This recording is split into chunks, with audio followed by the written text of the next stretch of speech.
Hello दोस्तों, कैसे हैं आप लोग। अब हम लोग मध्यकालीन इतिहास से संबंधित उत्तर प्रदेश में पूछे गए सभी प्रश्नों का हल हम लोग करेंगे। आगे बढ़ने से पहले आप सभी लोगों से निवेदन है कि आप लोग चैनल को सब्सक्राइब, लाइक और शेयर कर दीजिए, तो हम लोग आगे प्रश्न की तरफ बढ़ते हैं। मोहम्मद बिन कासिम था कहाँ का? अरब का। सबसे पहले हम लोग अरबों का आक्रमण एवं सिंध विजय से संबंधित प्रश्न करेंगे। मोहम्मद बिन कासिम था अरब से। महमूद गजनवी का दरबारी इतिहासकार था। उत्तरी सोमनाथ पर महमूद गजनवी या गजनी के आक्रमण के समय चालुक्य सोलंकी वंश गुजरात में शासक था। भीम, आप सभी लोग से रिक्वेस्ट है कि चैनल को सब्सक्राइब, लाइक और शेयर कर दीजिएगा, जिससे हम आने वाले वीडियो में बेहतर क्वालिटी के साथ आप लोग को पढ़ा सकें। नेक्स्ट क्वेश्चन है, दिल्ली का प्रथम मुस्लिम शासक था? कुतुबुद्दीन ऐबक। एक घटना एक परिणाम रहित विजय कथन किस आधुनिक इतिहासकार ने अरबों द्वारा सिंध विजय के संदर्भ में है? लेन पोल। गजनी राजवंश का संस्थापक था अल्पतगीन। अब हम लोग मोहम्मद गौरी के आक्रमण एवं दिल्ली सल्तनत की स्थापना से संबंधित सभी प्रश्न करेंगे। आप लोग देख सकते हैं कि ये विगत वर्षों में पूछे गए सभी एग्जामों के नाम यहाँ पे लिख रखा है। मध्य एशिया का वह शासक जिसने 1192 में उत्तर भारत को जीता था, कौन था? शिहाबुद्दीन मोहम्मद गौरी। युद्ध जिसमें भारत में मुस्लिम शक्ति की स्थापना हुई, तराइन का द्वितीय युद्ध कब हुआ था?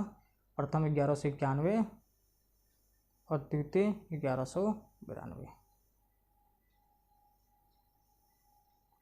वह शासक जो पृथ्वीराज चौहान के नाम से प्रसिद्ध है। कौन है प्रसिद्ध?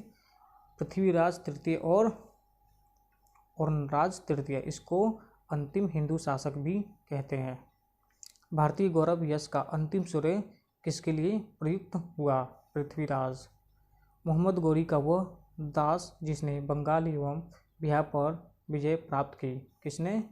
बख्तियार खिलजी ने। 1198 से 1198 से लेकर 1206 के मध्य इसने बिहार एवं बंगाल को तहस नहस कर दिया था अपनी आक्रमणों द्वारा। किसके सिक्कों पर बगदाद के अंतिम खलीफा का नाम सर्वप्रथम अंकित हुआ? अलाउद्दीन महमूद शाह।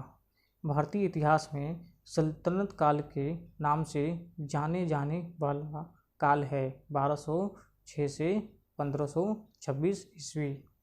दिल्ली का वह प्रथम सुल्तान जो युद्ध में लड़ता हुआ मारा गया था, इब्राहिम लोदी।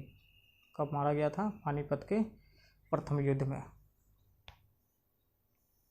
अब हम लोग गुलाम वंश से संबंधित प्रश्न करेंगे। इल्तुतमिश एवं उसके उत्तराधिकारी से संबंधित। मंगोल आक्रमणकारी चंगेज खां भारत की उत्तर पश्चिम सीमा किसके काल में आया था? इल्तुतमिश। गुलाम का गुलाम कहा गया था इल्तुतमिश को। भारत की वह मध्यकालीन शासक जिसने इक्ता व्यवस्था प्रारंभ की थी, इल्तुतमिश। नेक्स्ट है बलबन एवं उसके उत्तराधिकारी से संबंधित। दिल्ली का वह प्रथम शासन जिसने दरबार में गैर इस्लामी प्रथाओं का प्रचलन प्रारंभ किया, बलबन। रक्त और लोह की नीति में विश्वास करता था, बलबन। बलबन के काल में विद्रोह करने वाला बंगाल का गवर्नर था, कौन था बंगाल का गवर्नर? तुगरिल खां। वह सुल्तान जिसने गढ़मुक्तेश्वर की मस्जिद की दीवारों पर अपने शिलालेख में स्वयं को खलीफा का सहायक कहा, बलबन। वह सुल्तान जिसने पूरा 1 वर्ष मेयों के दमन और दिल्ली के निकटवर्ती जंगल कटवाने में समर्पित कर दिया, कौन? बलबन। वह मध्यकालीन शासक जिसने सार्वजनिक वितरण प्रणाली प्रारंभ की। अलाउद्दीन खिलजी दिल्ली के वह सुल्तान जिसने उत्पादन या उपज का 50% भू राजस्व के रूप में वसूला था। अलाउद्दीन खिलजी 1303 में काकतीय शासकों की सेना ने किसकी सेना को वारंगल में परास्त किया। अलाउद्दीन खिलजी घड़ी अथवा गृह कर लगाने वाला दिल्ली का प्रथम सुल्तान था। अलाउद्दीन खिलजी 1306 ईस्वी सन के बाद अलाउद्दीन खिलजी के समय दिल्ली के सुल्तान तथा मंगोलों के बीच सीमा थी सिंध। सरकी सुल्तानों के शासनकाल में वह स्थान जिसे पूर्व का सिराज कहा जाता था, जौनपुर। अलाउद्दीन खिलजी के सेनाध्यक्षों में तुगलक वंश का प्रथम सुल्तान बना गाजी मलिक। अब हम लोग खिलजी वंश से संबंधित करेंगे। वह मध्यकालीन शासक जिसने सार्वजनिक वितरण प्रणाली प्रारंभ की। अलाउद्दीन खिलजी ने दिल्ली का वह सुल्तान जिसने उत्पादन या उपज का 50% भू राजस्व के रूप में वसूला था। अलाउद्दीन खिलजी 1303 में काकतीय शासकों की सेना ने वारंगल में परास्त किया। अलाउद्दीन खिलजी की सेना को 1306 ईस्वी सन के बाद अलाउद्दीन खिलजी के समय दिल्ली के सुल्तान तथा मंगोलों के बीच सीमा थी सिंधु। ये प्रश्न ऊपर भी दिए हुए थे जो अभी हमने करा था, ये दोबारा शायद गलती से लिख गए हैं। सरकी सुल्तानों के शासनकाल में पूर्व का सिराज कहा जाता था जौनपुर को। अलाउद्दीन खिलजी के सेनाध्यक्षों में तुगलक वंश का प्रथम सुल्तान था गाजी मलिक। घड़ी अथवा गृह कर लगाने वाला दिल्ली का प्रथम सुल्तान था अलाउद्दीन खिलजी। अब हम लोग तुगलक वंश से संबंधित करेंगे। जिस व्यक्ति ने कहा था हुनूस दिल्ली दुरुस्त अभी दिल्ली दूर है, वह थे निजामुद्दीन औलिया। मोहम्मद बिन तुगलक अपनी राजधानी दिल्ली से ले गया दौलताबाद। मूर देश का यात्री इब्न बतूता किसके शासनकाल में भारत आया। मोहम्मद बिन तुगलक। इतिहासकार बदायूं ने किसकी मृत्यु पर कहा था कि सुल्तान को अपनी प्रजा से और प्रजा को सुल्तान से मुक्ति मिल गई। मोहम्मद बिन तुगलक। दिल्ली सल्तनत का सर्वाधिक विद्वान शासक जो खगोल शास्त्र, गणित एवं आयुर्विज्ञान सहित अनेक विधाओं में माहिर था। मोहम्मद बिन तुगलक वह राजवंश जिसके अंतर्गत विजारत का चरमोत्कर्ष हुआ। तुगलक। अगला है भारत में सर्वप्रथम सांकेतिक मुद्रा टोकन करेंसी का प्रचलन किया था। मोहम्मद बिन तुगलक। दीर्घ अवधि तक शासन करने वाला सुल्तान था मोहम्मद बिन तुगलक। दिल्ली का वह सुल्तान जिसने अलाई अमीरों का ख्वाजा ताश या शहदास माना था। मोहम्मद बिन तुगलक। राज्य के खर्च पर हज की व्यवस्था करने वाला पहला भारतीय शासक था फिरोज शाह तुगलक। दिल्ली का वह सुल्तान जिसने एक रोजगार कार्यालय, एक दीवाने खैरात तथा दारुल सफा की स्थापना की थी। फिरोज शाह तुगलक। सर्व कर लगाया जाता था सिंचाई। दिल्ली का वह सुल्तान जिसने एक अनुवाद विभाग की स्थापना की जिससे दोनों संप्रदायों के लोगों में एक दूसरे के विचारों की समझ बेहतर हो सके। फिरोज तुगलक। जौनपुर शहर की स्थापना की थी फिरोज शाह तुगलक ने। दिल्ली के ब्राह्मणों पर भी जजिया कर लगाने वाला सुल्तान था फिरोज तुगलक। टोपरा तथा मेरठ से 2 अशोक स्तंभ दिल्ली लाया था फिरोज शाह तुगलक। बेरोजगारों के सहायतार्थ दिल्ली में रोजगार कार्यालय की स्थापना की थी फिरोज शाह तुगलक। सर्वप्रथम लोक निर्माण विभाग की स्थापना की थी फिरोज शाह तुगलक। तैमूर ने किसके काल में भारत पर आक्रमण किया और दिल्ली लूटा। नसीरुद्दीन महमूद। किस वंश के सुल्तानों ने सबसे अधिक समय तक देश में राज्य किया। तुगलक वंश। सैयद एवं लोधी वंश से संबंधित प्रश्न। गुलरुखी उपनाम से अपनी कविताओं की रचना की थी सिकंदर लोधी ने। वह मध्यकालीन शासक जिसने उद्घोषित किया था कि राजतत्व ही बंधुत्व है तथा बंधुत्व ही राजतत्व है। बहलोल लोदी जिसके शासन में गुरु नानक देव ने सिख धर्म की स्थापना की थी, वह था सिकंदर लोदी। सल्तनत कालीन स्थापत्य कला से संबंधित प्रश्न करेंगे हम लोग। अब कुतुब मीनार के निर्माण में योगदान नहीं दिया था, किसने नहीं दिया था? गयासुद्दीन तुगलक ने। किसने दिया था वैसे? फिरोज शाह तुगलक ने। और कुतुबुद्दीन ऐबक एवं इल्तुतमिश, ये तीन शामिल थे। भारत में प्रथम मकबरा जो शुद्ध इस्लामी शैली में निर्मित हुआ था बलबन का मकबरा दिल्ली की कुव्वत उल इस्लाम मस्जिद के प्रांगण में प्रसिद्ध लोह स्तंभ में है। क्या? चंद्र की स्मृति में है। भारतीय वास्तुकला में सुर्खी का प्रारंभ हुआ सल्तनत के सुल्तानों द्वारा। चित्तौड़ की कीर्ति स्तंभ का निर्माण कराया था राणा कुंभा ने। अब हम लोग सल्तनत कालीन साहित्यकार से संबंधित प्रश्न करेंगे। अमीर खुसरो दरबारी कवि थे। अलाउद्दीन खिलजी। तूती हिंद अमीर खुसरो का जन्म हुआ था पटियाले। अमीर खुसरो ने किसके विकास में अग्रगामी भूमिका निभाई थी? खड़ी बोली। दिल्ली का वह सुल्तान जिसने अपने संस्मरण लिखा था? फिरोज तुगलक। सल्तनत काल में डाक व्यवस्था का विस्तृत विवरण दिया है इब्न बतूता ने। महाभारत का तेलुगु संस्करण लिखा ने। ये सही सुमेलन दिया गया है, देख लेते हैं हम लोग। मुल्ला दाऊद चंदायन, दोमोदर कवि, पद्मावती कथा, सोमनाथ राग विमोद और अमीर खुसरो असीका, ये भी सही सुमेलन दिया हुआ है। तबक़ात ए नासरी, मिनहाज उज सिराज जसजानी, तारीख ए फिरशाही, शम्स ए सिराज अफीक, तुगलक नामा, अमीर खुसरो, हुमायूं नामा, गुलबदन बेगम। अब हम लोग विजयनगर, बहमनी तथा अन्य प्रांतीय राजवंश से संबंधित प्रश्न करेंगे। बहमनी राज्य की स्थापना हुई थी 1347 में। दक्षिण में बहमनी राज्य का संस्थापक था हसन गंगू। कृष्णदेवराय के दरबार में अष्टदिग्गज थे 8 तेलुगु कवि। तालीकोटा का युद्ध हुआ था 23 जनवरी सन 1565।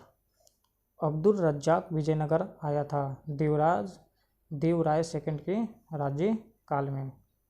विजयनगर साम्राज्य के तमिल क्षेत्र में सबसे बड़ी प्रशासनिक इकाई थी कोट्टम। प्राक मुगल काल में वह स्थान जिसे भारत का सिराज समझा जाता था जौनपुर। हिंदी खड़ी बोली का जनक माना जाता है अमीर खुसरो को। किस विजयनगर के शासक ने वेल्लोरो में पुर्तगालियों को गिरजाघर निर्माण करने की अनुमति प्रदान की थी? वेंकट सेकंड। अपनी मदुरा विजय काव्य में अपने पति के विजय अभियानों का वर्णन करने वाले कवित्री थी गंगा देवी। अब हम लोग भक्ति एवं सूफी आंदोलन से संबंधित प्रश्न करेंगे। वह योग जो नाथपंथियों द्वारा अपनाया गया था एवं जिसकी क्रियाओं की सूफी संतों ने भी अपनाया था, क्या था? हठ योग। सूफी संतों में अजमेर को किसने घर बनाया? शेख मुईनुद्दीन चिश्ती। प्रसिद्ध कवि अमीर खुसरो सूफी संत के अनुयायी थे शेख निजामुद्दीन औलिया। ख्वाजा मुईनुद्दीन चिश्ती शिष्य थे ख्वाजा उस्मान हारून के। शेख निजामुद्दीन औलिया शिष्य थे बाबा फरीद के। सूफी संत महबूब ए इलाही कहलाता था शेख निजामुद्दीन औलिया।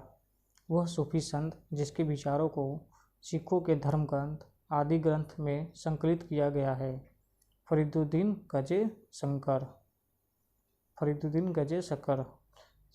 शेख उल हिंद की पदवी प्रदान की गई थी शेख सलीम चिश्ती को। अगला प्रश्न है, सूफीवाद के सिलसिलों में संगीत के विरुद्ध था नक्शबंदी संप्रदाय संगीत के विरुद्ध था।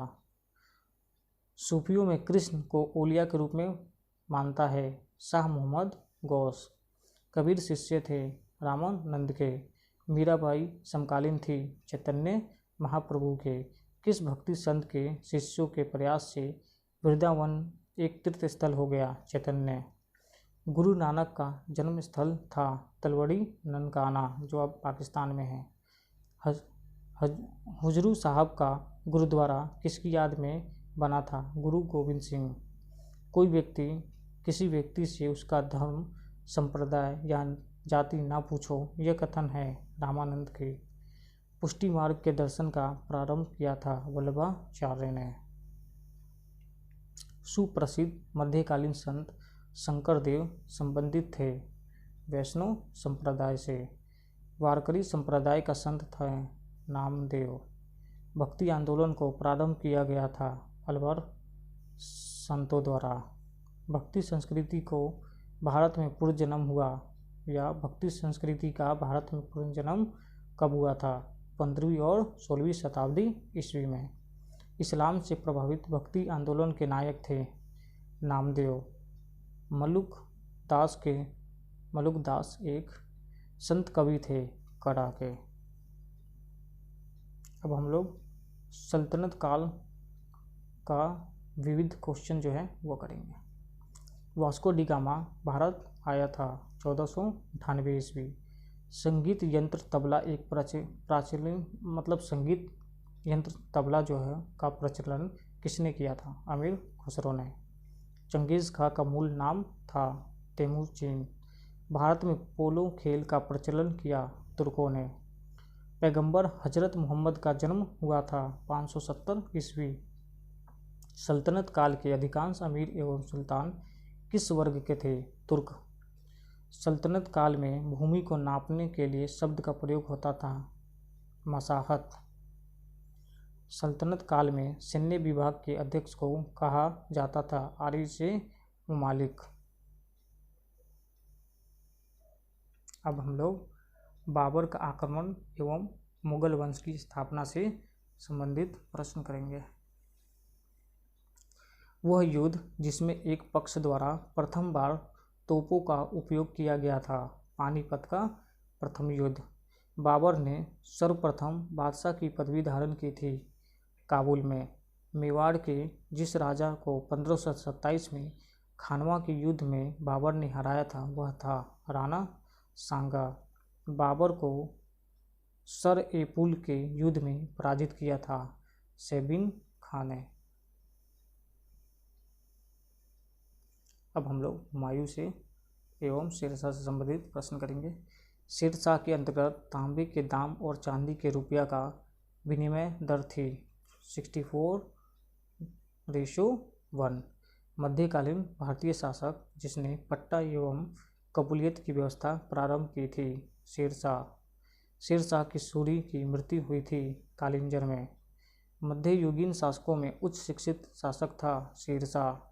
मात्र एक मुट्ठी बाजरे के चक्कर में मैंने अपना साम्राज्य खो दिया, इस कथन को आप किस मध्यकालीन शासक से संबद्ध करेंगे? शेरशाह। दिल्ली में पुराना किला के भवनों का निर्माण किया था शेरशाह ने।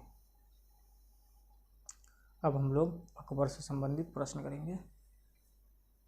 अकबर के पूर्व तानसेन को संरक्षण दिया था भाट के राजा रामचंद्र सिंह ने। वह व्यवस्था जो राज्य के कुलीन वर्ग से संबंधित थी एवं जिसे अकबर ने प्रारंभ किया, मनसबदारी व्यवस्था। अकबर के शासनकाल में ध्रुपद गायकों में सम्मिलित थे तानसेन और हरिदास। भारत में मनसबदारी व्यवस्था प्रारंभ की अकबर ने। अकबरकालीन सैन्य व्यवस्था आधारित थी मनसबदारी से। दिन ए इलाही को धर्म कहने वाले इतिहासकार थे अब्दुल कादिर बदायूनी। राम सीता की आकृतियों और रामसीय देवनागरी लेख से युक्त कुछ सिक्के चलाए थे अकबर ने। अकबर द्वारा दीवान का पूर्ण रूपेण दर्जा दिए जाने वाला प्रथम व्यक्ति था मुजफ्फर का तुर्बाती। वह प्रसिद्ध जैन आचार्य जिनको अकबर ने सम्मानित किया था हरिविजय सूरी। अधम का डैश के द्वारा मारा गया था अकबर द्वारा। अधम का को अकबर ने अपने खुद हाथों से मारा था। वह बादशाह जिसे एक प्रबुद्ध निरंकुश कहा जा सकता है। अकबर इंग्लैंड की रानी एलिजाबेथ प्रथम का समकालीन भारतीय राजा था। अकबर के राज्यकाल में दक्षिण में वह एक प्रांत जो मुगल राज्य का भाग नहीं था, गोलकोंडा राजपूताना का वह राज्य जिसके शासक ने अकबर की संप्रभुता स्वयं स्वीकार नहीं की थी, मेवाड़। अकबर ने सर्वप्रथम वैवाहिक संबंध राजपूतों के जिस ग्रह से स्थापित किया वह था कछवाहो। अकबर के शासनकाल में दक्कन में भू राजस्व वसूली की प्रचलित आधार था जब्ती प्रणाली, मतलब जब्त। अब हम लोग जहांगीर एवं शाहजहां से संबंधित प्रश्न को करेंगे। जहांगीर ने जिस नादिर उज जमा को पदवी प्रदान की वह थे अबुल हसन। वह शासक जिसने एक सिख गुरु का सर कलम करवाया वह था जहांगीर। जहांगीर के विरुद्ध विद्रोह किया था खुर्रम मोहम्मद खां खुसरो ने। जहांगीर के दरबार में ब्रिटिश शासक जेम्स प्रथम का राजदूत था विलियम हॉकिंस। ब्रिटिश राजदूत के रूप में सर थॉमस रो भारत आया था शासनकाल में जहांगीर ने थॉमस रो को कहाँ मिलने का अवसर दिया था, अजमेर। वह कला जिसको जहांगीर ने संरक्षण दिया था, चित्रकला। मुगल सम्राट जहांगीर ने इंग्लिश खान की उपाधि दी थी विलियम हॉकिंस को। मुगल सम्राट जिसने तंबाकू के प्रयोग पर निषेध लगाया था, जहांगीर ने। अगला क्वेश्चन, मुगलों एवं मेवाड़ के राणा के मध्य चित्तौड़ की संधि किस शासक के शासन में हस्ताक्षरित हुई थी, जहांगीर। वह सिख गुरु जिसने विद्रोही राजकुमार खुसरो की सहायता धन और आशीर्वाद से की थी, गुरु अर्जुन देव, जिसको जहांगीर ने फिर मरवा दिया था। नूरजहां के गुट का सदस्य नहीं था, जहांगीर। एक डच पर्यटक जिसने जहांगीर के शासनकाल का मूल्यवान विवरण दिया था वह था फ्रांसिस्को पेलसर्ट। वह विदेशी यात्री जिसने जहांगीर के शासनकाल में भारत की यात्रा की थी, फ्रांसिस्को पेलसर्ट। मुगल सेना में चिकित्सक नियुक्त किया गया था, वर्नियर को। बादशाह शाहजहां को सुप्रसिद्ध हीरा कोहिनूर भेंट किया था, मीर जुमला। किसे शाहजहां ने शाह बुलंद इकबाल की पदवी दी थी, दारा सिकों को। बनारस एवं इलाहाबाद के तीर्थ यात्रा करके समाप्ति के लिए किसने मुगल बादशाह के सामने बनारस के पंडितों का नेतृत्व किया था, कविंद्र आचार्य ने।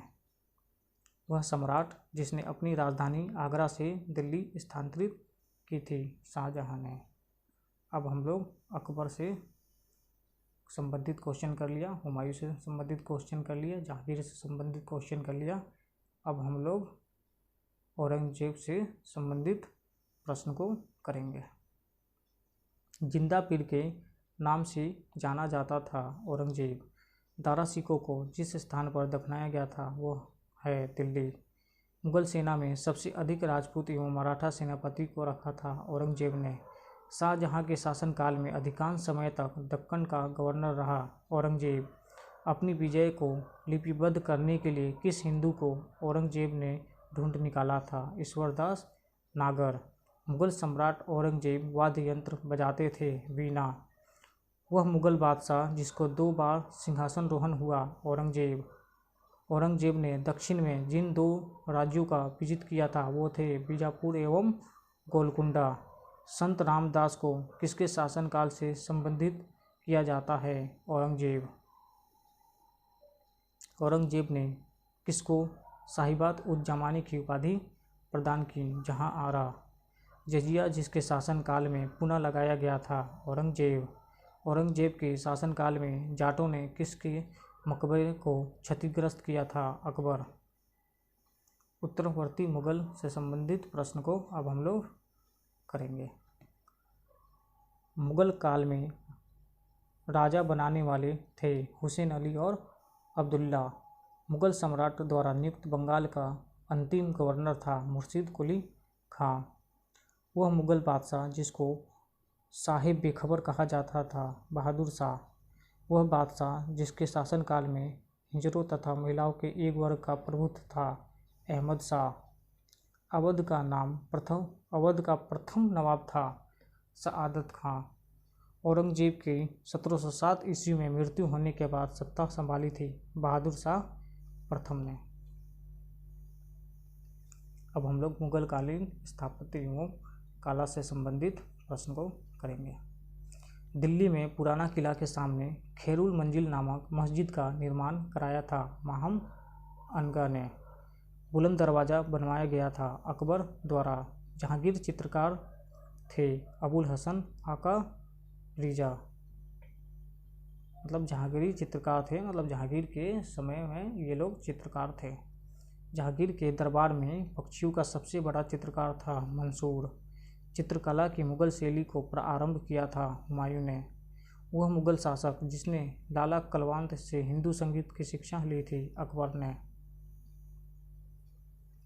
पहाड़ी school, Rajput school, Mughal school और कांगड़ा स्कूल किस कला की विभिन्न शैलियों को प्रदर्शित करते हैं? चित्रकला। शेरशाह का मकबरा स्थित है सासाराम। दिल्ली के लाल किले में मोती मस्जिद का निर्माण किया था औरंगजेब। प्रसिद्ध तानसेन का मकबरा स्थित है ग्वालियर में। किसने अपने बादशाह पति के लिए मकबरे का निर्माण किया था? हाजी बेगम ने। दिल्ली का वह शिक्षा केंद्र जो मदरसा ए बेगम कहलाता था किसके द्वारा स्थापित किया गया था? माहम अनगा द्वारा। वह मकबरा जो द्वितीय ताजमहल कहलाता है रबिया उद दौरानी का मकबरा। अयोध्या स्थित बाबरी मस्जिद का निर्माण किया था मीर बांकी ने। वह मुगल शासक जिसका मकबरा भारत में नहीं है? बाबर। सवाई राजा जय सिंह द्वारा प्रथम वेधशाला जंतर मंतर स्थापित की गई थी जयपुर में। दिल्ली के पुराना किला के वर्तमान स्वरूप का निर्माण करवाया था शेरशाह सूरी ने। वह चित्रकार जिसे जहांगीर ने नादिर उज जमा की पदवी दी थी अबुल हसन को। फतेहपुर सीकरी में बादशाह अकबर ने निर्मित कराया था पंचमहल। अब हम लोग मुगल कालीन साहित्य एवं साहित्यकार से संबंधित प्रश्न को करेंगे। महाभारत के फारसी अनुवाद के शीर्षक है रज्जम नामा। वह मुगल बादशाह जिसने अपनी आत्मकथा फारसी में लिखी? जहांगीर। रामायण का फारसी भाषा में अनुवाद किया था अब्दुल कादिर बदायूनी ने। मुगल शहजादियों में से किसने हुमायूंनामा लिखा था? गुलबदन बेगम। मुगल काल में जिस मदरसे ने मुस्लिम न्यायशास्त्र की पढ़ाई में विशिष्टता हासिल की थी वह स्थित है लखनऊ। रामचंद्रिका एवं रसकप्रिया की रचना की थी केशव ने। अनवार-ए-सुहेली नामक ग्रंथ किसका अनुवाद है? पंचतंत्र का। शाहजहां के शासन काल का राजकवि था कलीम। हितोपदेश का फारसी में अनुवाद किया था ताजुल माली ने। हिंदू धर्म ग्रंथों का अध्ययन करने वाला प्रथम मुस्लिम था दारा शिकोह जो शाहजहां का बड़े पुत्र थे। ये सुमेलन है जो सही सुमेल है। हसन निजामी नुस्ख-ए-दिलखुशा से संबंधित है। ख्वांद मीर हुमायूंनामा से। मोहम्मद काजिम आलमगीर नागा से, ठीक है, आलमगीर नामा से। भीमसेन है ताजुल मासिर से। शिवाजी एवं मराठा से संबंधित प्रश्न को करेंगे हम लोग। आगरा को जिसने राजधानी बनाया वह शासक था सिकंदर लोदी। सुरक्षा के लिए मराठों के राजस्व के दावों को जाना जाता था चौथ के नाम से। शिवाजी के साम्राज्य की राजधानी अवस्थित थी रायगढ़। मराठा देवियों में जिसने 1700 ईस्वी से आगे मुगल साम्राज्य के विरुद्ध संघर्ष का नेतृत्व किया वह थी ताराबाई। शिवाजी का वह उत्तराधिकारी जिसे औरंगजेब ने ईमानदार की उपाधि दी थी ताराबाई। किसके समय में मराठा राजा नाचीज हो गया और पेशवा वास्तविक? बालाजी बाजीराव। शिवाजी ने मुगलों को किस युद्ध में हराया था? सलाहर के युद्ध में। शिवाजी के समय सरनोबत का पद संबंध था सैन्य प्रशासन से। अब हम लोग मुगल काल के विविध प्रश्न को करेंगे। बाबरनामा के अंग्रेजी में अनुवाद किया था लेडेन और रस्किन ने। मध्यकालीन भारत के ऐतिहासिक स्रोतों में चकला शब्द का प्रयोग हुआ है। यह था सूबा और परगना के बीच की क्षेत्रीय इकाई था, लेकिन सरकार के समानार्थी नहीं था। महाराजा जय सिंह सेकंड ने वेधशाला बनवाई थी। कहाँ पर? दिल्ली में, जयपुर में, उज्जैन में और वाराणसी में। जौनपुर राज्य का अंतिम शासक था हुसैन शाह। मुगल प्रशासनिक शब्दावली में माल प्रतिनिधित्व करता है भू राजस्व को। बंदा बहादुर का मूल नाम था लक्ष्मण देव। बेगम समरू ने एक अति प्रसिद्ध चर्च का निर्माण करवाया सरधना में। मुगल काल में दरबारी भाषा थी फारसी।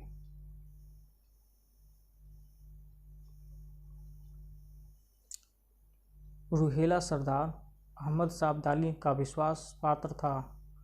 कौन? नजीब खान। गजीउद्दीन हैदर के काल में लिखी गई पुस्तक होफ्त कुलजुम है प्रशासनिक सुधारों की पुस्तक। शुजाउद्दौला का मकबरा स्थित है लखनऊ में। दक्षिण भारत के पोलीगर थे क्षेत्रीय प्रशासकीय और सैन्य नियंत्रक। होयसलों के प्राचीन राजधानी द्वार समुद्र का वर्तमान नाम है हेलवीड। पंजाब में अमृतसर नगर को स्थापित किया था गुरु रामदास ने। दस्तार बंदन कहलाते थे उल्लेमा। मुगल शासन में तांबे का सिक्का कहलाता था दाम। मुगलों ने नवरोज़ को त्यौहार लाया। मुगलों ने नवरोज़ का त्यौहार लिया था किससे? पारसियों से। जवाबी थी राज्य कानून। मुगल कालीन भारत में राज्य की आय का प्रमुख स्रोत था भू राजस्व। मुगल काल में मुल्लिम था एक जहाज। हैदराबाद के स्वतंत्र राज्य का संस्थापक था चिंग्स खां। भारत का वह स्थान जहां पुर्तगालियों ने प्रथम दुर्ग का निर्माण किया था कोचीन। खिदमती है पराजित भारतीय सरदारों द्वारा दे कर। मध्यकालीन भारत के मुगल शासक वस्तुतः थे चगताई तुर्क। वह समाधि जिसके कारण नंदेड़ गुरुद्वारा सिखों द्वारा पवित्र माना जाता है गुरु गोविंद सिंह। मुगल काल में करोड़ी थे भू राजस्व अधिकारी। मुगल शासन में मीर बख्शी का कर्तव्य था भू राजस्व अधिकारी का पर्यवेक्षण। अब लोग ये सम्मेलन है जो सही सम्मिलित है, तो देखते हैं हम लोग।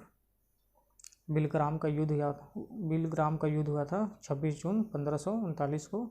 सन्नाल का युद्ध 1572, धर्मत का युद्ध 15 अप्रैल 1658 और जजाऊ का युद्ध 12 जून 1707। अगला प्रश्न है, सही सम्मेलन है ये भी। अटाला मस्जिद जौनपुर 1408 ईस्वी में। शेरशाह सूरी का मकबरा सासाराम 1545 में। हुमायूं का मकबरा दिल्ली ये था 1570 में। रबिया उद्दौरानी का मकबरा औरंगाबाद में, यह है 1678 ईस्वी में। अगला प्रश्न है, ये भी सही सम्मेलन है। दाम ताम्र की मुद्रा। देसाई राजस्व अधिकारी कहलाते थे। दीवान प्रांतीय राज्य के प्रमुख। और जरीब भूमि की लंबाई नापने की इकाई थे। ये भी सही सम्मेलन है। चंदावर का युद्ध 1194, तैमूर का आक्रमण 1398, तालीकोटा का युद्ध 1565 और घाघरा का युद्ध 1529। तो हम लोगों ने मध्यकालीन इतिहास के सभी क्वेश्चन भी समाप्त कर चुके हैं। ये सभी प्रश्न आपके एग्ज़ाम के लिए बहुत उपयोगी सिद्ध होंगे। ये सभी प्रश्न उत्तर प्रदेश के एग्ज़ाम में विगत जितने भी एग्ज़ाम हुए हैं उन सभी एग्ज़ामों में पूछे गए हैं। तो वीडियो को पूरा देखने के लिए धन्यवाद और आप लोग चैनल को सब्सक्राइब, लाइक और शेयर ज़रूर कर दीजिएगा। धन्यवाद।